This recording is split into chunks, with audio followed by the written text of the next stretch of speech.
Hello students, तो इस video में हम लोग करेंगे एक्सरसाइज 1.3 का क्वेश्चन नंबर 1 और क्वेश्चन है prove that square root 5 is irrational. But student, इस क्वेश्चन को करने से पहले अगर आपने मैंने एक्सरसाइज 1.3 के कॉन्सेप्ट पे जो वीडियो बनाए हैं वो अगर नहीं देखा है तो आप उसे ज़रूर देख लें, तो ये आपको एकदम क्लियरली समझ में आ जाएगा। और स्टूडेंट्स, उन्होंने उस वीडियो में देखा था कि जो ऐसे क्वेश्चन होते हैं इरेशनल प्रूफ करने वाले, उनको हम लोग कॉन्ट्रडिक्शन मेथड से सॉल्व करते हैं। बहुत सारे स्टूडेंट को कॉन्ट्रडिक्शन मेथड स्टार्ट में समझ में नहीं आता है, ठीक है। तो एक बार जरा सा फिर से उसको समझ लेते हैं और उसके बाद इस क्वेश्चन को करेंगे तो एकदम आपको क्लियर हो जाएगा। सो स्टूडेंट्स, कॉन्ट्रडिक्शन मेथड हम लोग वहां पे यूज करते हैं जहां पे हमको पहले से चीजें पता होती हैं कि वो क्या है, ठीक है। जैसे अगर कहा जाए कि आप प्रूफ करिए साल्ट को यानी नमक को कि वो नमक है, ठीक है। तो ऐसी जगहों पर मैथ्स क्या करती है, कॉन्ट्रडिक्शन मेथड को यूज करती है। तो स्टूडेंट, जैसा कि इस क्वेश्चन में भी गिवन है, हमको पता है कि स्क्वायर रूट 5 क्या होता है, इरेशनल है। बट प्रूफ करना है इसको इरेशनल, तो हम लोग फिर यहाँ पे यूज करेंगे कॉन्ट्रडिक्शन मेथड। और अगर आपने कॉन्सेप्ट वाला पार्ट देखा है तो हमको पता है कि कॉन्ट्रडिक्शन मेथड में हम लोग दो तीन चीजें यूज करते हैं, ठीक है। क्या क्या होता है, पहले तो हम लोग रॉन्ग अजम्पशन लेते हैं, ठीक है। एक अजम्पशन लेते हैं जो कि क्या होती है, रॉन्ग अजम्पशन होती है। तो रॉन्ग अजम्पशन लेंगे हम लोग सबसे पहले। उसके बाद हम लोग कुछ ऑपरेशंस करते हैं, मैथमेटिकल ऑपरेशंस कुछ हम लोग करते हैं। तो ऑपरेशन करते हैं, उसके बाद हम लोग ऑपरेशन कर लेते हैं तो एक रिजल्ट आता है जो कि कॉन्ट्रडिक्ट होता है। तो फिर हमको जो थर्ड स्टेप होता है उसमें हमको मिलता है कॉन्ट्रडिक्ट रिजल्ट। और कॉन्ट्रडिक्ट रिजल्ट मिलने के बाद हम कहते हैं कि जो हमारा कॉन्ट्रडिक्ट रिजल्ट आया है, कॉन्ट्रडिक्ट मतलब हम मानते कुछ है और रिजल्ट कुछ और आता है, अज्यूम कुछ और करते हैं और रिजल्ट कुछ और आता है, तो उसको हम लोग कहते हैं कॉन्ट्रडिक्ट रिजल्ट, ठीक है। तो कॉन्ट्रडिक्ट रिजल्ट का मतलब ही यही है कि अज्यूम कुछ किया और आया रिजल्ट कुछ और दूसरे हिसाब से आ गया, तो थोड़ा सा विरोधाभासी हो जाता है, आपस में अपोजिट रिजल्ट्स आ जाते हैं। अज्यूम जो हमारी अजम्पशन होती है, जो रिजल्ट आता है वो आपस में अपोजिट होते हैं, तो हम लोग कहते हैं कि जो रिजल्ट आया है वो कॉन्ट्रडिक्ट रिजल्ट आया है। तो फिर फर्स्ट स्टेप ये है, सेकंड ये है, थर्ड ये, उसके बाद हम लोग कहते हैं कि ये जो कॉन्ट्रडिक्ट रिजल्ट आया है वो इसलिए आया है क्योंकि हमने अजम्पशन क्या ली थी, रॉन्ग ली थी, और इसलिए जो स्टार्ट में था वही सही है। स्टार्ट में क्या था, ऐसे ही हम लोग इसमें कहेंगे स्क्वायर रूट 5 में, इसमें हम लोग इरेशनल है तो हम लोग इसको रैशनल ले लेंगे। उसके बाद कुछ ऑपरेशंस करेंगे मैथमेटिक्स, और उसमें देखेंगे कि हम लोगों ने जो अजम्पशन किया था वो क्या निकली, रॉन्ग। तो हम कहेंगे कि जो स्टार्ट में लिखा था रूट 5 इज इरेशनल वही सही है, हमने जो माना था रूट 5 इरेशनल वो क्या हो जाएगा, गलत हो जाएगा, ठीक है। एक बेसिक एग्जाम्पल से भी समझाने की कोशिश करते हैं, आपको शायद उससे और अच्छे से समझ में आ जाए, ठीक है। सो स्टूडेंट्स, मान लीजिए कि ये एक साल्ट की बाउल है, इसमें साल्ट भरा हुआ है, ठीक है। और आपसे कहा जाए कि प्रूफ करिए कि इसमें साल्ट ही है, ठीक है। तो आप क्या कैसे इसको प्रूफ कर सकते हैं, इसको हम लोग चख के देख सकते हैं और हम बता सकते हैं कि ये साल्ट है कि नहीं। मैथ्स में भी हम लोग ऐसे ही करते हैं, मैथमेटिकल चीज़ों को भी ऐसे ही प्रूफ करते हैं, ऑपरेशंस करते हैं उन पे। बट थोड़ा सा एक दो चीज़ें और जुड़ जाती हैं, जरा देखिए। तो सबसे पहले अगर मैथमेटिकली इसको प्रूफ करेंगे, कॉन्ट्रडिक्शन मेथड से प्रूफ करें कि ये साल्ट है, तो कैसे करेंगे, हम कहेंगे कि माने ये साल्ट नहीं है, रॉन्ग अजम्पशन लेंगे, ठीक है। और हम साल्ट नहीं कहेंगे, हम इसे कहेंगे क्या, शुगर। हम इसको कहेंगे ये साल्ट नहीं है, ये क्या है, शुगर है ये, ठीक है। तो अगर ये शुगर है तो ये हमने सबसे पहला स्टेप कर लिया, क्या हो गया, हम लोगों ने रॉन्ग अजम्पशन ले लिया। अब फिर हम लोग क्या करते हैं, मैथमेटिकली ऑपरेशन करते हैं, और इस केस में हम लोग क्या करेंगे, इसमें भी हम लोग ऑपरेशन करेंगे। क्या करेंगे, हम लोग जो भी चीज अब ये है, क्योंकि अभी तो हम लोग मानने को ही नहीं तैयार है कि ये साल्ट है कि नहीं, तो इसको हम उठाएंगे और हम इसको चखेंगे।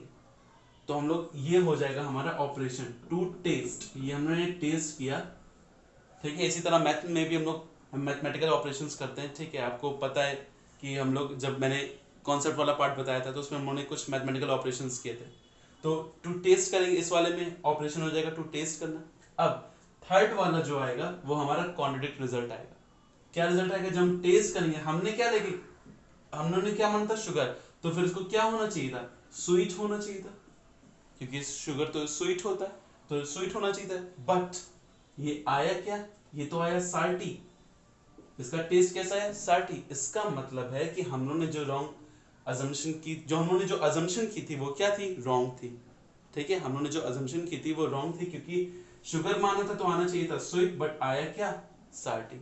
इस तो हम लोग यहाँ पे लिखेंगे बाद में स्टेटमेंट कि हमने जो अजम्पशन ली थी वो रॉन्ग थी, ये शुगर नहीं है, ये क्या है, साल्ट है। बस यही है पूरा कॉन्ट्रडिक्शन मेथड। कि इसमें पहले हम चीज़ों को जानबूझ के रॉन्ग रिजम कर लेते हैं, फिर कुछ ऑपरेशंस करते हैं और उसके बाद कॉन्ट्रडिक्ट रिजल्ट आता है, और रिजल्ट आने के बाद हम कहते हैं कि जो हम लोगों ने माना था वो गलत था और जो पहले था क्वेश्चन में वही चीज़ क्या है, सही है। तो ये है कॉन्ट्रडिक्शन मैथड। आई होप कि आपको क्लियर हो गया होगा। तो अब आते हैं हम अपने क्वेश्चन पे जो हमको प्रूफ करना है। सो स्टूडेंट सॉल्व करते हैं अपने क्वेश्चन को। अब स्क्वायर रूट 5 इज इरेशनल, इसको सॉल्व करते हैं। सो यहाँ पे लिखेंगे सॉल्व और यहाँ पे लिखेंगे let square root 5 is rational. ये हम लोगों ने कर ली रॉन्ग असम्पशन, है ना।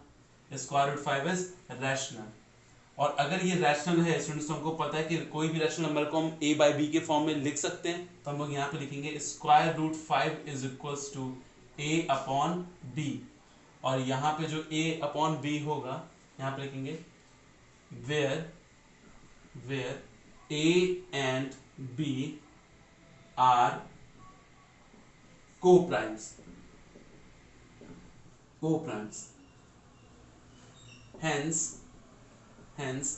HCF of A and B is equals to 1।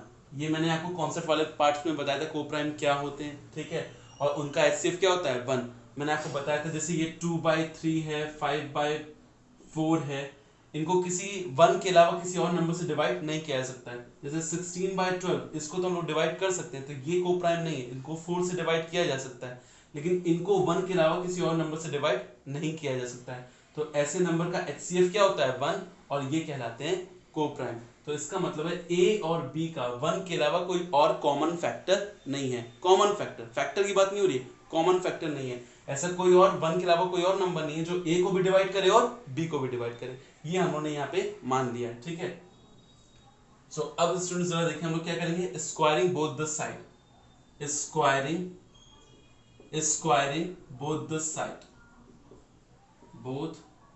Side, ठीक है। यहाँ पे मैं कुछ पार्ट यहाँ पे कर लेंगे और कुछ पार्ट यहाँ पे कर लेंगे, ठीक है। स्क्वायरिंग बोथ द साइड, अब जब स्क्वायरिंग बोथ द साइड करेंगे तो यहाँ पे हो जाएगा रूट 5 का square is equals to a square upon b square. So इसको हम लोग लिख सकते हैं 5 is equals to a square upon b square. So यहाँ पे हम लोग लिख सकते हैं 5b square is equals to a square, और यहाँ से रिजल्ट आ सकता है इसको सॉल्व करने पे b square is equals to a square upon 5। So ये जो इक्वेशन है स्टूडेंट्स, ये जो इक्वेशन है ये हमको बताती है कि जो 5 है वो a स्क्वायर को क्या कर रहा है, डिवाइड कर रहा है। तो यहाँ पे लिखेंगे सो 5 डिवाइड्स a स्क्वायर। और स्टूडेंट्स एक थ्योरम भी है, आपको पता है कि अगर 5 डिवाइड कर रहा है a स्क्वायर को तो 5 डिवाइड करेगा a को। नहीं भी पता है तो ये जान लीजिए कि ये अगर कोई प्राइम नंबर है, जैसे 5 एक प्राइम नंबर है, तो अगर प्राइम नंबर किसी नंबर के स्क्वायर को डिवाइड करता है तो उस नंबर को भी डिवाइड करेगा। So if 5 divides a square then 5 also divide a square को डिवाइड करता है तो a को भी डिवाइड करेगा, ठीक है। और स्टूडेंट्स अगर 5 a को डिवाइड कर रहा है तो किसी चांस में डिवाइड करेगा।